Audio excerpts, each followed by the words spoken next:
आप देख रहे हैं न्यूज नाउ 24/7। ताज़ा खबरों के लिए हमारे साथ बने रहें। सब लोग जानते हैं कि हिंदुस्तान और हरियाणा की सरकार 2-3 अरबपतियों की मदद करने के लिए चलाई जा रही है। नतीजा यह है कि जो भी पहले आपके पास रोजगार के रास्ते थे वो सारे के सारे एक के बाद एक बंद हो गए। अग्निवीर हिंदुस्तान के जवान से उसकी पेंशन, उसकी कैंटीन और उसका शहीद का दर्जा चोरी करने का तरीका है। जब मुद्रा पोर्ट में, अदानी के पोर्ट में हजारों किलो ड्रग्स मिलता है तो नरेंद्र मोदी जी गुजरात की सरकार कोई कार्रवाई नहीं करते। लोकसभा के नेता प्रतिपक्ष राहुल गांधी ने आज सोनीपत के सेक्टर 15 स्थित हुड्डा ग्राउंड में विजय संकल्प रैली को संबोधित किया। कांग्रेस नेता एवं लोकसभा में नेता प्रतिपक्ष राहुल गांधी ने भाजपा पर जमकर निशाना साधा। उन्होंने कहा कि कांग्रेस की लड़ाई सिर्फ भाजपा के साथ है। कांग्रेस में सभी शेर हैं। जब ये गरजते या दहाड़ते हैं तो मुझे समझाना पड़ता है, लेकिन अंदर खाते कांग्रेस में सभी एकजुट हैं। भाजपा व आरएसएस के कार्यकर्ता भाईचारा तोड़ने का काम करते हैं। प्रदेश में जल्द कांग्रेस की 36 बिरादरी की सरकार होगी। सभी अन्य पार्टियां भाजपा की ABCD हैं। राहुल गांधी मंगलवार को पांडवों की धरती पर सोनीपत के सेक्टर 15 स्थित हुड्डा ग्राउंड में आयोजित जनसभा के दौरान लोगों व कांग्रेस कार्यकर्ताओं को संबोधित कर रहे थे। राहुल गांधी ने कटाक्ष करते हुए कहा कि सरकार ने जवानों की पेंशन की राशि को अदानी की जेब में डालने का काम किया है। उन्होंने कहा कि प्रदेश में कांग्रेस की सरकार आने पर लोगों को 500 रुपये में सिलेंडर, 300 यूनिट निःशुल्क बिजली व 100 वर्ग गज के प्लॉट मुहैया करवाने का काम किया जाएगा। राहुल गांधी ने कहा कि भाजपा की सरकार ने प्रदेश में रोजगार के सभी रास्तों को बंद कर दिया है। युवाओं के लिए अग्निवीर योजना लाकर उनके भविष्य से खिलवाड़ किया गया है।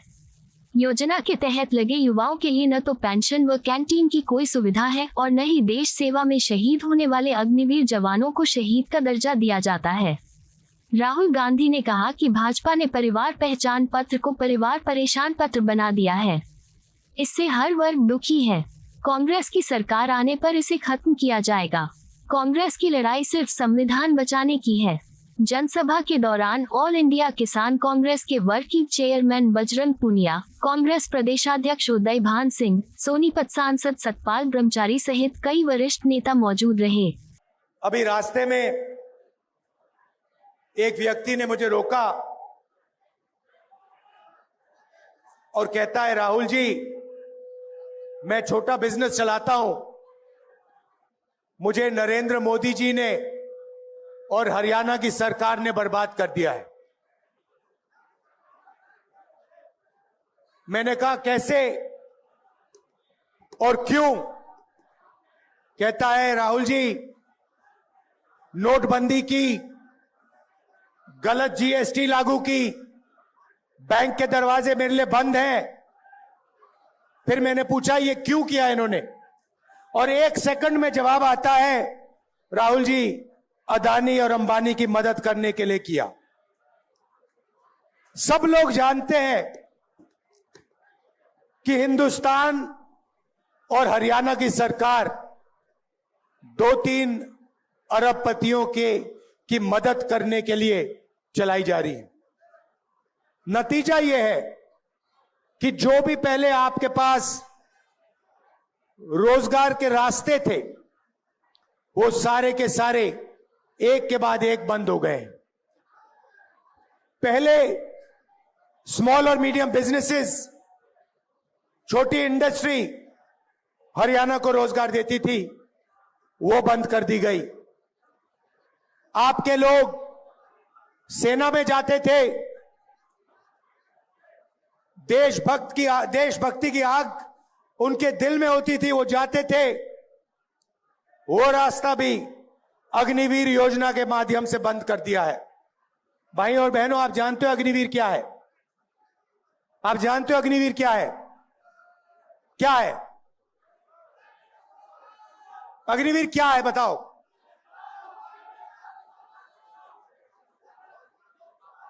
मैं आपको बताता हूं, अग्निवीर हिंदुस्तान के जवान से उसकी पेंशन, उसकी कैंटीन और उसका शहीद का दर्जा चोरी करने का तरीका है।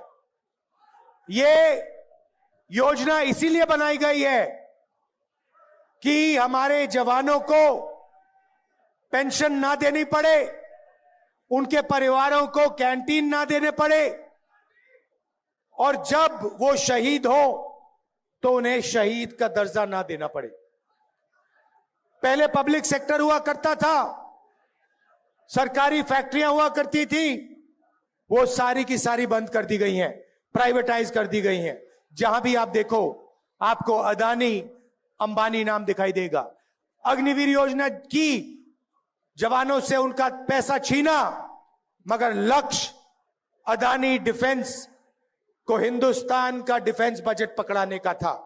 आप इंटरनेट पे जाइए, गूगल सर्च कीजिए, उस पे आप लिखिए अदानी डिफेंस, मीटिंग के बाद आप करना, और आपको दिखेगा चमकता हुआ वेबसाइट, उसमें अलग अलग हथियार दिखेंगे, राइफल, पिस्टल, कारतूस, तोप, ड्रोन्स, उस वेबसाइट पे सारे के सारे दिखेंगे।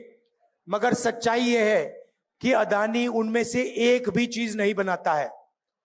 वो सारे के सारे हथियार विदेशी कंपनियां बनाती हैं, ड्रोन इजराइल की कंपनी बनाती है, हथियार इजराइल की कंपनी बनाती है। नरेंद्र मोदी जी सिर्फ अदानी को डिफेंस का कॉन्ट्रैक्ट देना चाहता है, इसीलिए विदेशी कंपनियों के हथियारों के ऊपर अदानी का लेबल लगता है। एक तरफ जवानों से उनका पेंशन छीना जाता है, उनका शहीद का दर्जा छीना जाता है, उनकी ट्रेनिंग कम की जाती है, और दूसरी तरफ वही पैसा सीधा अदानी की जेब में जाता है। यहां पे ड्रग्स की इशू है। सब लोग जानते हैं हरियाणा में कि ड्रग्स फैलता जा रहा है, फैलता जा रहा है। मोदी जी से मैं पूछता हूं, जब आपके मित्र अदानी जी के मुद्रा पोर्ट में हजारों किलो हेरोइन पकड़ा गया, तो आपने इसके बारे में क्या कार्रवाई की? कितने लोग जेल भेजे? किसको आपने जेल भेजा? यहां आप अपने भाषण में बताइए, हरियाणा की जनता को बताइए। जब मुद्रा पोर्ट में, अदानी के पोर्ट में हजारों किलो ड्रग्स मिलता है, तो नरेंद्र मोदी जी, गुजरात की सरकार कोई कार्रवाई नहीं करते। अमेरिका गया, अमेरिका में हरियाणा के युवाओं ने मुझे फोन किया, कहते राहुल जी हरियाणा में हमारा कुछ नहीं बचा, इसलिए हम अमेरिका भाग के आए हैं, आप आइए हमसे मिलिए। डैलस में जाके मैं मिला, छोटे से घर में, एक कमरे में 15-20 लोग रहते हैं, हरियाणा के युवा रहते हैं। मैंने उनसे पूछा, भाइयों आप यहां क्यों आए? वही जवाब जो आज मुझे यात्रा में मिला, राहुल जी हरियाणा में हमारे लिए कुछ नहीं बचा। एक तरफ महंगाई है, दूसरी तरफ बेरोजगारी। मैंने पूछा, भाइयों अमेरिका जाने के लिए कितने पैसे लगे? कहते हैं 35 लाख से 50 लाख रुपए लगते हैं। कैसे गए? राहुल जी हरियाणा से मुंबई, मुंबई से इस्तांबुल, इस्तांबुल से कजाकिस्तान, कजाकिस्तान से साउथ अमेरिका, साउथ अमेरिका से सूरीनाम, सूरीनाम से पनामा, फिर पनामा के जंगलों में से निकलकर हम अमेरिका पहुंचे। रास्ते में हमने अपने मित्रों को मरते हुए देखा है, नाव डूब जाती है, हमारे भाई मर जाते हैं, माफिया के लोग पकड़ते हैं हमें, पनामा के जंगल से निकलते हैं, घने जंगल हैं, वहां पे माफिया के लोग हमें गोली मार देते हैं। मैंने कहा भाई ये सब करके आप क्यों जा रहे हो? कहते हैं हरियाणा में कुछ नहीं बचा। फिर मुझे कहते हैं राहुल जी आप हमारे लिए एक काम कीजिए। क्या करूं? जब आप वापस जाएंगे आप हमें हमारे परिवारों से मिलिए। कहते हैं राहुल जी हम 10 साल के लिए अपने परिवारों से नहीं मिल सकते हैं। अगर हमारे घर में कोई किसी की मृत्यु होती है, हम अंतिम संस्कार नहीं कर सकते, हम वापस नहीं आ सकते। आप जाके हमारे परिवार से मिलिए और उन्हें हौसला दीजिए कि हम ठीक हैं। तो मैं आया, करनाल आया, 5 बजे सुबह उन्हीं युवाओं के परिवारों से मिला। 15-20, 35 लोग। अजीब सी बात थी, करनाल में बच्चे, माताएं और अमेरिका में बच्चों के पिता, चीखता हुआ बातचीत चल रही है। मैं परिवारों से बात कर रहा हूं, वहां पे जूम कॉल लगी हुई है, वीडियो कॉल चल रही है। एक तरफ अमेरिका से बात हो रही है, एक तरफ यहां बात चल रही है। ये 21वीं सदी का हरियाणा बना रखा है। एक बच्चा चीख कर, चिल्लाता हुआ कंप्यूटर की ओर दौड़ता है। ऐसे कंप्यूटर को पकड़ के कहता है, पापा पापा पापा वापस आओ, पापा वापस आओ। पापा जो रोना चाहता है वो मुस्कुराता है और कहता है, बेटा घबराओ मत, मैं कुछ ही दिनों में वापस आऊंगा। मगर ये सच नहीं है। वो पिता अपने बेटे को 10 साल के लिए नहीं देख पाएगा। सच्चाई ये है, बेटे का नाम देव है। देव जैसे हरियाणा में लाखों बच्चे हैं जो अपने पिता को नहीं देख पाएंगे, 10 साल के लिए नहीं देख पाएंगे। और वहां वो जो लोग हैं वो यहां वापस नहीं आ पाएंगे। माता की डेथ होगी, पिता की डेथ होगी, अंतिम संस्कार करने नहीं आ पाएंगे। यह है हरियाणा की सरकार की देन। क्योंकि यह है मोदी जी की देन कि हरियाणा में जो पहले रोजगार मिलता था वो सारा का सारा बंद कर दिया है। आपके जेब में से पैसा निकलता है, 24 घंटे आपके जेब में से पैसा निकलता है। पहले मोदी जी कहते थे गैस सिलेंडर का दाम 400 रुपए हो गया है। आज क्या है रेट गैस सिलेंडर का? 1200। मोदी जी भाषण में कहते हैं कि मेरी सरकार में 1200 रुपए का रेट हो गया है? नहीं कहते। हमारी सरकार आएगी, लिख के ले लो, 1200 रुपए वाला सिलेंडर 500 रुपए का आपको मिलेगा। मतलब 700 रुपए जो आज आप गैस सिलेंडर में एक्स्ट्रा दे रहे हो, वो 700 रुपए हम आपके जेब में, आपके बैंक अकाउंट में वापस डालेंगे।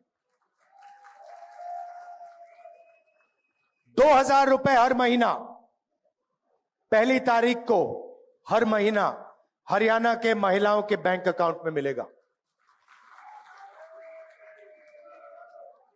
तो महिलाओं के लिए वहीं 2700 रुपए हमने हर महीना महिला के लिए वहीं बचा दिए। उसके बाद हरियाणा में आज किसान धान बेचने की कोशिश कर रहे हैं, सरकार खरीद नहीं रही है। और हरियाणा के सारे किसान जानते हैं कि हरियाणा में उन्हें धान के लिए, गेहूं के लिए, शुगर केन के लिए सही दाम नहीं मिलता है। जैसे ही हमारी सरकार आएगी, सबसे पहला काम, ये जो आपका धान सरकार नहीं खरीद रही है, इसको खरीदने का काम हम पहले दिन से शुरू कर देंगे। और गारंटी करके हरियाणा के किसानों को हम मिनिमम सपोर्ट प्राइस देने जा रहे हैं।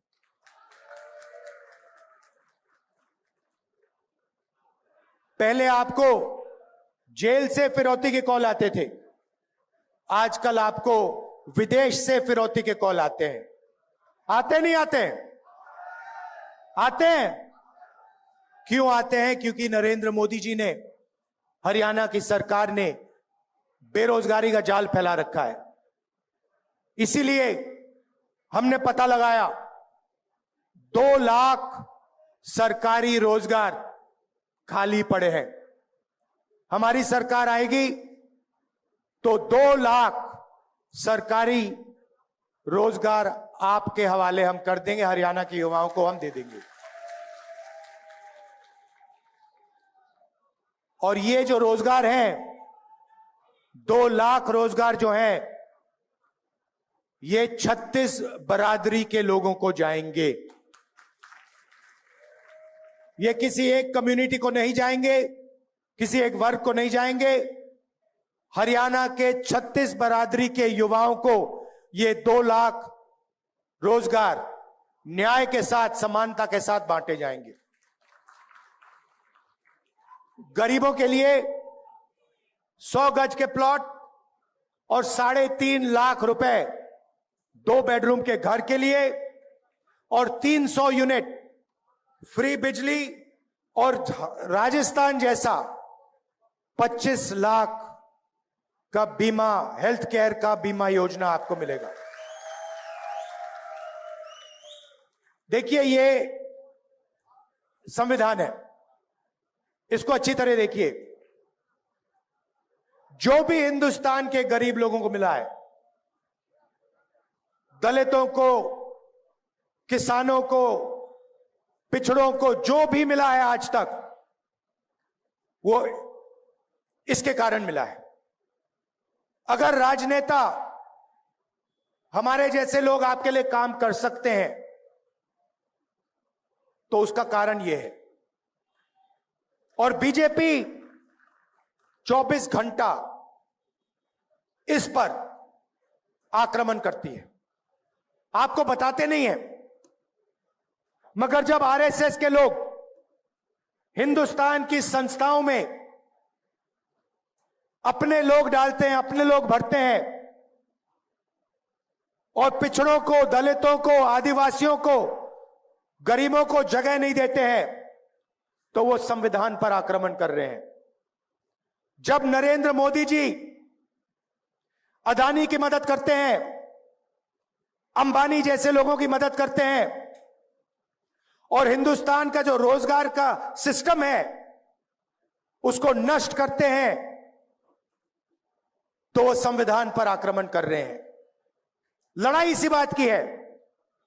अगर आपको बीजेपी और कांग्रेस में फर्क समझना है, मैं आपको एक लाइन में समझा दूंगा।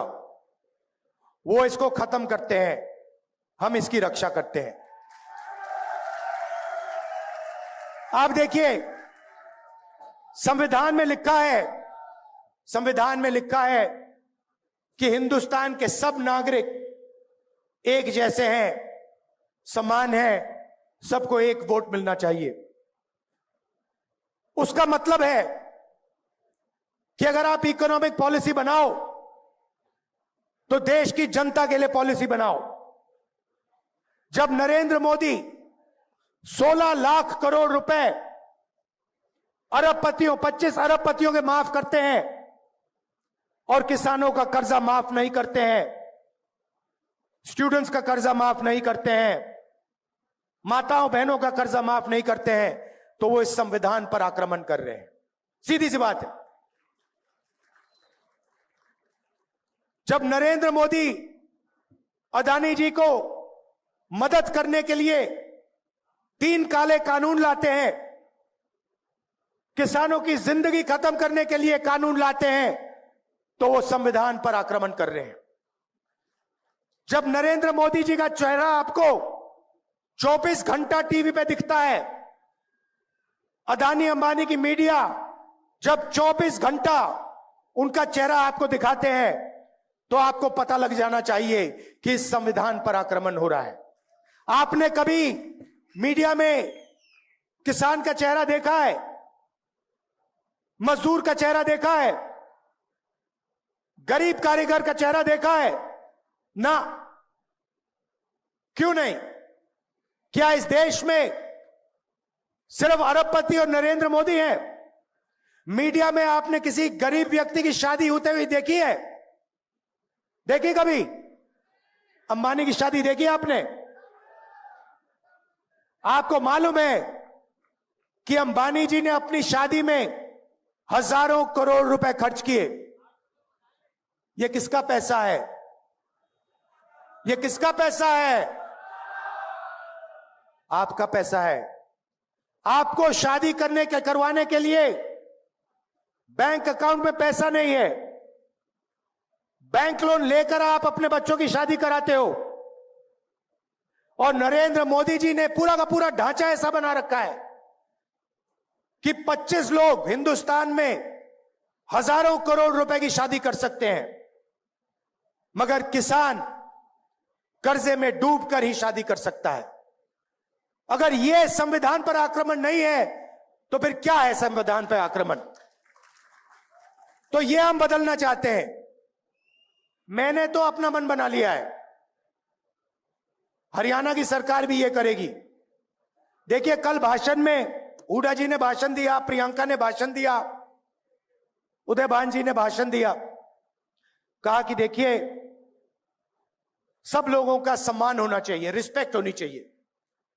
सही बात है, होनी चाहिए, मगर मैं उसमें एक और चीज जोड़ना चाहता हूं। ये जो हिंदुस्तान बन रहा है जिसमें 25 अरबपति हैं, बैंक भी उनके, मीडिया भी उनका, एयरपोर्ट भी उनके, पोर्ट भी उनके, खेत भी उनके, जमीन भी उनकी, इसमें आम हिंदुस्तानी को समान रिस्पेक्ट नहीं मिल सकती है। सच्चाई यह है कि धन पूरा का पूरा इन 25 लोगों के हाथ में जा रहा है और आपके जेब में से 24 घंटा आपका पैसा छीना जा रहा है।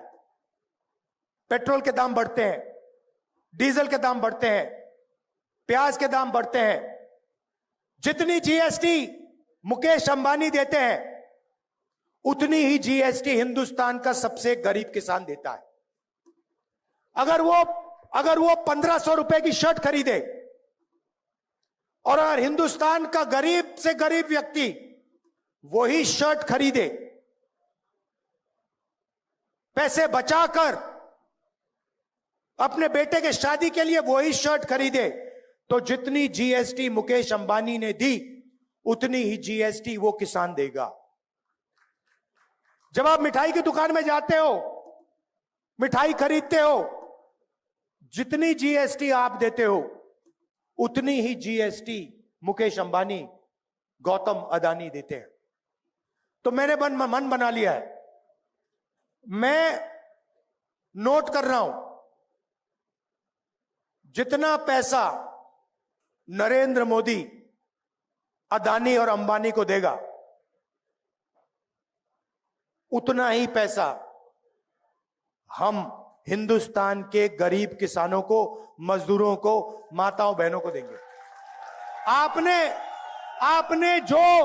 आपने अभी जो इन लोगों से मजा करवाना है करवा लो, जितना इनको नचवाना है नचवा लो, मगर जब हमारी सरकार आएगी तो हम इन लोगों को नचवाएंगे, इन लोगों से मजा करवाएंगे। मेरे दिमाग में लाइन बिल्कुल क्लियर है भैया। मैं तो जैसे बैंक होता है ना, जैसे बैंक अकाउंट में इन आउट होता है ना, एक साइड पैसा अंदर आया, दूसरी साइड पैसा बाहर गया, मैं वो रिकॉर्ड रख रहा हूं भैया। जितना उधर अंदर जा रहा है उतना ही, जितने रुपए अंदर गया उधर उतने ही रुपए मैं निकाल के यहां डालूंगा। और जितना मुझे रोकना है रोको भैया, जितनी मुझे अपनी मीडिया से गाली लगवानी है लगवा लो, जितना है रोकना है रोको, कोई फर्क नहीं पड़ेगा। क्योंकि वो दिन आएगा जब हिंदुस्तान की सरकार मजदूरों की, गरीबों की, किसानों की सरकार होगी। और फिर जो पैसा इन्होंने उनको दिया है, 16 लाख करोड़ रुपए कर्जा माफ किया है, उतना ही पैसा हम किसानों का, मजदूरों का, गरीबों का कर्जा माफ करेंगे। मेरा मतलब है, मोदी जी इज्जत की बात करते हैं, सम्मान की बात करते हैं, बिना धन के, बिना पैसे के इज्जत और सम्मान का कोई मतलब नहीं है। अगर व्यक्ति भूखा मर रहा है, अगर किसान के पास 1 रुपया नहीं है और आप उसे कहो देखो भैया हम आपकी इज्जत रखेंगे, हम आपका सम्मान करेंगे, उसका कोई मतलब नहीं है मेरे लिए। जब उसके जेब में पैसा होगा तो उसका सम्मान आपको करना ही पड़ेगा, आपकी चॉइस ही नहीं रहेगी। वो हिंदुस्तान चाहता हूं मैं। तो लड़ाई इसी बात की है। हरियाणा में भी इन्होंने नया काम किया है। पहले आधार कार्ड था, अब परिवार का एक बना दिया है। क्या कहते हैं उसको? परिवार पहचान पत्र। अब मजे की बात देखिए, किसी कंपनी को 1000-2000 करोड़ रुपए का कॉन्ट्रैक्ट देना था।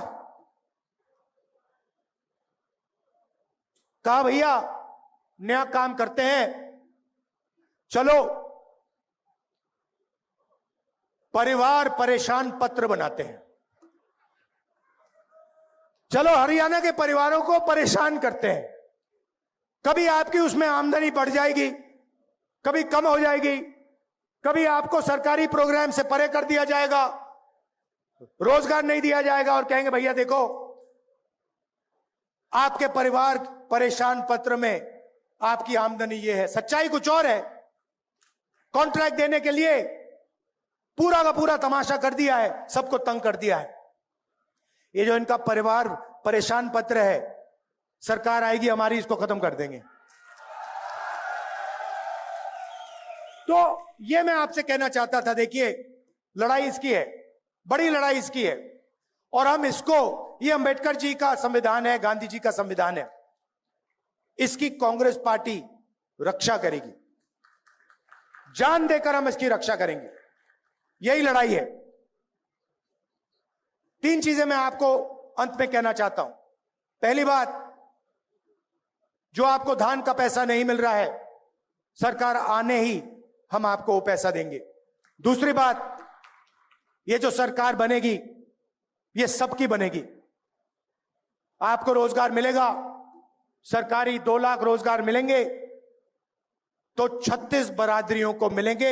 ये 36 बरादरी की सरकार होगी, ये याद रख लीजिए।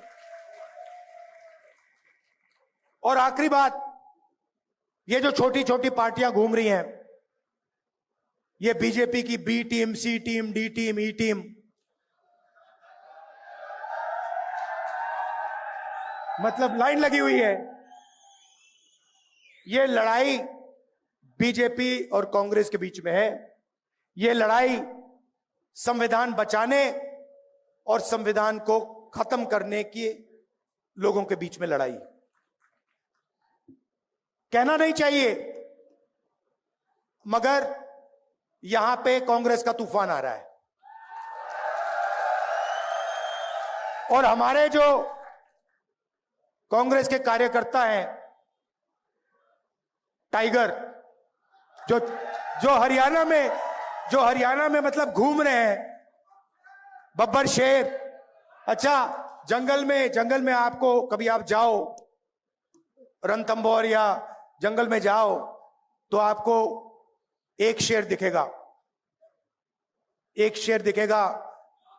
अकेले रहते हैं शेर, मगर कांग्रेस पार्टी ऐसी पार्टी है जहां सारे के सारे शेर एक साथ खड़े हो जाते हैं, मिल जाते हैं। बाकी दुनिया में आपको नहीं मिलेगा। आप किसी भी जंगल में देख लो, आपको शेर अलग अलग मिलेंगे। कभी कभी हमारे शेर थोड़ा थोड़ा लड़ जाते हैं एक दूसरे से, फिर मेरा काम शेरों को एक साथ खड़े करने का है। तो ये शेरों की पार्टी है, ये किसी से नहीं डरती है। और हमारे जो कार्यकर्ता हैं, शेर हैं, टाइगर हैं। 24 घंटा आप लगे रहते हो, लाठी खाते हो। मैं जानता हूं कुछ भी हो जाए, कांग्रेस पार्टी का जो कार्यकर्ता है, ये आरएसएस वाले लोग बहुत लंबी लंबी बातें करते हैं, इनके कार्यकर्ताओं में दम नहीं है, इनके कार्यकर्ताओं में दम नहीं है। कांग्रेस पार्टी के सामने ये नहीं खड़े हो सकते, भाग जाते हैं। आप देखो, आपने देखा होगा, हवा में नहीं बोल रहा मैं, आपने देखा होगा नरेंद्र मोदी जी आए, पहले कहते थे 56 इंच की छाती है, याद है? अब भैया मेरा भाषण होता है पार्लियामेंट में, भाग जाते हैं वहां से। मैं आपको बताऊं, मैं भाषण देने आता हूं, नरेंद्र मोदी उठ के निकल जाते हैं। क्यों? क्योंकि कांग्रेस की विचारधारा जो है, जिसको मैं मोहब्बत की दुकान कहता हूं, हमें नफरत की जरूरत नहीं है। हमारे घरों में, हमारे दिल में नफरत है ही नहीं। कभी कभी कोई कहता है मुझे वो दुश्मन है, मैं कहता हूं नहीं, वो दुश्मन नहीं है। मैं दुश्मन से भी नफरत नहीं करता हूं। मैं बीजेपी, नरेंद्र मोदी, इन लोगों से नफरत नहीं करता हूं। मैं विचारधारा की लड़ाई लड़ता हूं। मैं पीछे नहीं हटूंगा, मैं डरता नहीं हूं, मगर मैं नफरत नहीं करता हूं। तो यह कांग्रेस पार्टी की सोच है। हम डरते नहीं हैं, और हमें आप जितना मारो, जितनी गाली दो, जितनी लाठी मारनी है मारो, हम आपसे नफरत नहीं करेंगे। क्योंकि हम जानते हैं कि देश मोहब्बत से बना है।